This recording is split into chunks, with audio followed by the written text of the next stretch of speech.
Study visa ਦੇ ਮੁੱਦੇ ਤੇ ਮੈਂ ਬਣਾਂਗਾ ਤੁਹਾਡੀ ਆਵਾਜ਼। ਕੰਸਲਟੈਂਟ ਨੂੰ ਪੁੱਛਾਂਗੇ ਸਿੱਧੇ ਸਵਾਲ ਤੇ ਤੁਹਾਨੂੰ ਮਿਲਣਗੇ ਤੁਹਾਡੇ ਸਵਾਲਾਂ ਦੇ ਜਵਾਬ। ਸਤਿ ਸ਼੍ਰੀ ਅਕਾਲ, ਸਵਾਗਤ ਹੈ ਜੀ ਸਾਰਿਆਂ ਦਾ।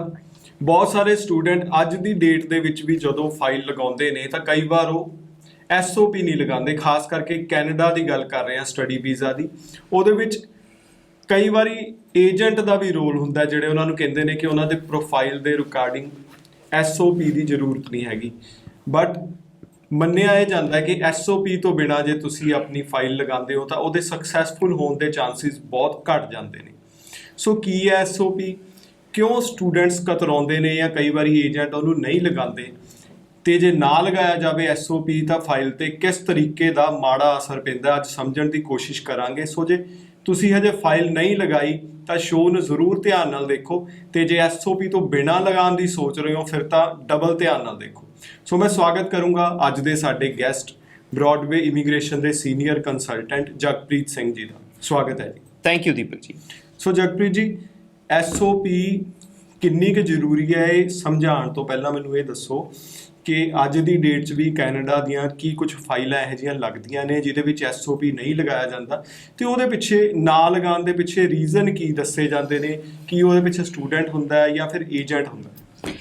ਬਿਲਕੁਲ ਦੀਪਕ ਜੀ, ਅੱਜ ਦਾ ਜਿਹੜਾ ਆਪਣਾ ਟੌਪਿਕ ਹੈ SOP ਦੀ ਰਿਕੁਆਇਰਮੈਂਟ ਕਿਉਂ, ਔਰ ਉਸ ਤੋਂ ਪਹਿਲਾਂ ਜਿਹੜਾ ਤੁਹਾਡਾ ਸਵਾਲ ਹੈ ਵੀ ਇਹਦੇ ਤੋਂ ਕੰਨੀ ਕਿਉਂ ਕਤਰਾਈ ਜਾਂਦੀ ਹੈ ਜਾਂ ਇਹਦੇ ਪਿੱਛੇ ਕੀ ਕਾਰਨ ਹੈ ਕਿ SOP ਨਹੀਂ ਲਈ ਜਾਂਦੀ।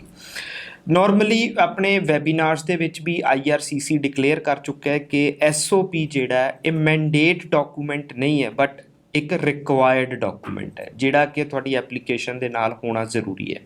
ਸਟੂਡੈਂਟ ਕਿਉਂ ਨਹੀਂ ਲਾਉਂਦੇ? ਪ੍ਰੈਜ਼ੈਂਟਲੀ ਸਟਿਲ ਵੀ ਮੈਂ ਹਾਲੇ ਦੇਖਦਾ 2022 ਦੇ ਵਿੱਚ ਮਾਰਚ ਮੰਥ ਦੇ ਵਿੱਚ ਆਪਾਂ ਐਂਟਰ ਕਰ ਚੁੱਕੇ ਹਾਂ, ਤਾਂ ਸਟਿਲ ਬਹੁਤ ਸਾਰੇ ਹਾਲੇ ਰਿਜ਼ਲਟ ਇੱਦਾਂ ਦੇ ਆਉਂਦੇ ਨੇ, ਰਿਜੈਕਸ਼ਨਸ ਆਉਂਦੀਆਂ ਨੇ ਜਿਹਦੇ ਵਿੱਚ ਸਟੂਡੈਂਟ ਜਦੋਂ ਆ ਕੇ ਸਾਨੂੰ ਮਿਲਦੇ ਆ ਤਾਂ ਉਹਦੇ ਵਿੱਚ SOP ਸਟੂਡੈਂਟ ਨੇ ਨਹੀਂ ਲਾਈ ਹੁੰਦੀ। ਹੁਣ ਇੱਥੇ ਕਨਫਿਊਜ਼ਨ ਕਿੱਥੇ ਹੈ? ਕੈਨੇਡਾ ਨੂੰ ਲੈ ਕੇ ਦੀਪਕ ਜੀ ਮੈਂ ਦੇਖਦਾ ਡੇਲੀ ਬੇਸਿਸ ਤੇ ਮੈਂ ਸਟੂਡੈਂਟਸ ਦੇ ਨਾਲ ਕੰਸਲਟ ਕਰਦਾ, ਮੈਨੂੰ ਆ ਕੇ ਅਲੱਗ-ਅਲੱਗ ਬ੍ਰਾਂਚਸ ਦੇ ਵਿੱਚ ਮਿਲਦੇ ਨੇ। ਉਹਦੇ ਵਿੱਚ ਜਦੋਂ ਮੈਂ ਦੇਖਦਾ ਤਾਂ ਸਟੂਡੈਂਟ ਨਾ ਸਿਰਫ 1-2 ਪੈਰਾਮੀਟਰਸ ਨੂੰ ਲੈ ਕੇ ਫੋਕਸਡ ਰਹਿੰਦੇ ਆ ਕਿ ਅਗਰ ਸਾਡਾ IELTS 6 ਈਚ ਹੋ ਗਿਆ ਹੁਣ ਸਾਡਾ ਵੀਜ਼ਾ ਆ ਜਾਊਗਾ, ਅਗਰ ਸਾਡੇ ਅਕੈਡਮਿਕ ਸਕੋਰ ਬਹੁਤ ਵਧੀਆ ਨੇ ਤਾਂ ਵੀ ਸਾਡਾ ਵੀਜ਼ਾ ਆ ਜਾਊਗਾ, ਮੈਂ ਇੱਕ ਰੈਲੇਵੈਂਟ ਪ੍ਰੋਗਰਾਮ ਅਪਲਾਈ ਕਰ ਲਿਆ ਤਾਂ ਵੀ ਸਾਡਾ ਵੀਜ਼ਾ ਆ ਜਾਊਗਾ। ਸੋ ਇੰਨੇ ਕੁ ਪੈਰਾਮੀਟਰਸ ਦੇ ਵਿੱਚ ਸਟੂਡੈਂਟ ਕਨਫਿਊਜ਼ਡ ਹੈ। ਉਹਨੂੰ ਕੰਸਲਟੈਂਟ ਵੀ ਕਈ ਵਾਰ ਕਹਿ ਦਿੰਦਾ ਕਿ SOP ਦੀ ਜ਼ਰੂਰਤ ਨਹੀਂ ਹੈ, ਤੁਸੀਂ SDS ਜਾ ਰਹੇ ਹੋ। ਸੋ ਜ਼ਰੂਰਤ ਜਾਂ ਨਹੀਂ ਹੈ, ਇਹਦੇ ਲਈ ਅੱਜ ਦਾ ਇਹ ਵੀਡੀਓ ਸਪੈਸੀਫਿਕ ਹੈ। ਹੁਣ ਜ਼ਰੂਰਤ ਕਿਉਂ ਹੈ? ਪਹਿਲੀ ਗੱਲ ਤਾਂ SOP ਤੋਂ ਬਿਨਾਂ ਮੈਂ ਬਹੁਤ ਲੰਬੇ ਸਮੇਂ ਤੋਂ ਦੀਪਕ ਜੀ ਆਪਾਂ ਦੋਨੋਂ ਹੀ ਇਸ ਚੀਜ਼ ਤੇ ਬੜੀ ਇਨ ਡੈਪਥ ਡਿਸਕਸ਼ਨ ਕਰਦੇ ਰਹੇ ਹਾਂ, ਵੀਡੀਓਜ਼ ਰਿਲੀਜ਼ ਕਰਦੇ ਰਹੇ ਕਿ SOP ਜਿਹੜੀ ਹੈ ਉਹ ਮੈਂਡੇਟ ਹੋਣਾ ਚਾਹੀਦਾ ਹੈ। SOP ਨੂੰ ਡਰਾਫਟ ਕਿੱਦਾਂ ਕੀਤਾ ਜਾਵੇ, SOP 'ਚ ਕਿਹੜਾ ਕੰਟੈਂਟ ਪਾਇਆ ਜਾਵੇ, ਕਿਹੜਾ ਕੰਟੈਂਟ ਉਹਦੇ 'ਚ ਐਡ ਨਾ ਕੀਤਾ ਜਾਵੇ। ਬਟ ਇਸ ਡਾਕੂਮੈਂਟ ਦੀ ਕੀ ਸਿਗਨੀਫਿਕੈਂਸ ਹੈ, ਹਾਲੇ ਵੀ ਬਹੁਤ ਸਾਰੇ ਸਟੂਡੈਂਟਸ ਨੂੰ ਔਰ ਕੰਸਲਟੈਂਟਸ ਨੂੰ ਉਸ ਚੀਜ਼ ਦੀ ਸਮਝ ਨਹੀਂ ਹੈ। SOP ਅਗਰ ਮੈਂ ਇਹਨੂੰ ਕਲੀਅਰਲੀ ਇੱਕ ਈਜ਼ੀ ਟਰਮਸ ਦੇ ਵਿੱਚ ਡਿਫਾਈਨ ਕਰਨ ਦੀ ਕੋਸ਼ਿਸ਼ ਕਰਾਂ ਤਾਂ ਸਟੂਡੈਂਟ USA ਅਪਲਾਈ ਕਰਦੇ ਨੇ। ਜਿਹੜਾ ਵੀ ਸਟੂਡੈਂਟ US ਅਪਲਾਈ ਕਰਦਾ ਹੈ ਉਹ ਵਿਦ IELTS ਕਰ ਰਿਹਾ, ਵਿਦਆਊਟ IELTS ਕਰ ਰਿਹਾ, ਗੈਪ ਹੈ, ਪਰਸੈਂਟੇਜ ਕੀ ਹੈ, ਵਾਟਐਵਰ।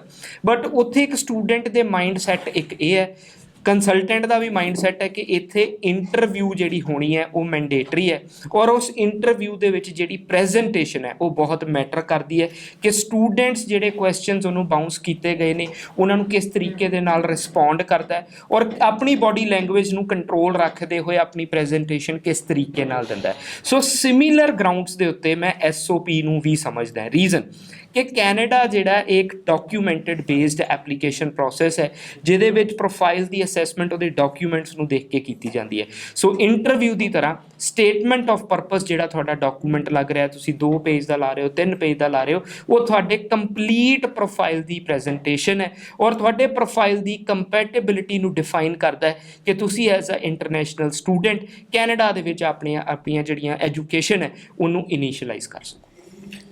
ਸੋ ਜਿਹੜੇ ਸਟੂਡੈਂਟ ਨਹੀਂ ਲਗਾਉਂਦੇ ਜਾਂ ਜਿਨ੍ਹਾਂ ਨੇ ਨਹੀਂ ਲਗਾਇਆ ਉਹਨਾਂ ਨੂੰ ਕੀ ਨੁਕਸਾਨ ਹੋ ਸਕਦਾ? ਦੇਖੋ ਦੀਪਕ ਜੀ, ਨਹੀਂ ਨੁਕਸਾਨ ਦੇ ਬਾਰੇ ਤਾਂ ਕੁਝ ਨਹੀਂ ਆਪਾਂ ਕਹਿ ਸਕਦੇ, ਬਿਕਾਜ਼ ਅਲਟੀਮੇਟਲੀ ਅਥਾਰਟੀਜ਼ ਜਿਹੜੀਆਂ ਨੇ ਉਹਨਾਂ ਨੇ ਡਿਫਾਈਨ ਕਰਨਾ ਹੈ। ਬਟ ਜਿੰਨੀ ਕੁ ਸਮਝ ਆਪਾਂ ਨੂੰ ਹੁਣ ਆਈ ਹੈ, ਜਿੰਨੇ ਕੁ ਰਿਜ਼ਲਟਸ ਨੂੰ ਆਪਾਂ ਮੋਨੀਟਰ ਕੀਤਾ ਹੈ, ਐਪਲੀਕੇਸ਼ਨਸ ਦੀਆਂ ਕੇਸ ਸਟੱਡੀਜ਼ ਕੀਤੀਆਂ ਨੇ, ਤਾਂ ਉਹਦੇ ਵਿੱਚ ਪਰਪਸ ਆਫ ਵਿਜ਼ਿਟ ਜਿਹੜਾ ਮੋਸਟਲੀ ਰਿਫਿਊਜ਼ਲ ਆਪਾਂ ਦੇਖਦੇ ਹਾਂ।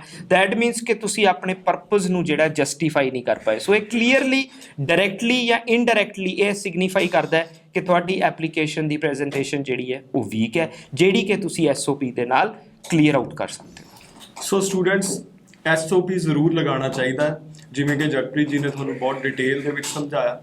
ਬਟ ਕਈ ਵਾਰ ਸਟੂਡੈਂਟਸ ਦੇ ਮਨ ਦੇ ਵਿੱਚ ਇਹ ਵੀ ਡਾਊਟ ਹੁੰਦਾ ਕਿ SOP ਦੇ ਵਿੱਚ ਕਿਹੜਾ ਮੈਟਰ ਉਹਨਾਂ ਨੂੰ ਪਾਉਣਾ ਚਾਹੀਦਾ, ਕੀ ਨਹੀਂ ਪਾਉਣਾ ਚਾਹੀਦਾ, ਕਿਸ ਤਰੀਕੇ ਨਾਲ ਆਪਣਾ ਪ੍ਰੋਫਾਈਲ ਜਿਹੜਾ ਉਹ ਪ੍ਰੈਜ਼ੈਂਟ ਕਰਨਾ ਚਾਹੀਦਾ। ਉਹਦੇ ਬਾਰੇ ਜੇ ਤੁਸੀਂ ਕੋਈ ਸਲਾਹ ਚਾਹੁੰਦੇ ਹੋ ਫਾਈਲ ਲਗਾਉਣ ਤੋਂ ਪਹਿਲਾਂ ਤਾਂ ਤੁਸੀਂ ਬ੍ਰੌਡਵੇ ਦੀ ਟੀਮ ਨੂੰ ਕਾਲ ਵੀ ਕਰ ਸਕਦੇ ਹੋ। ਧੰਨਵਾਦ। ਥੈਂਕ ਯੂ ਜੀ।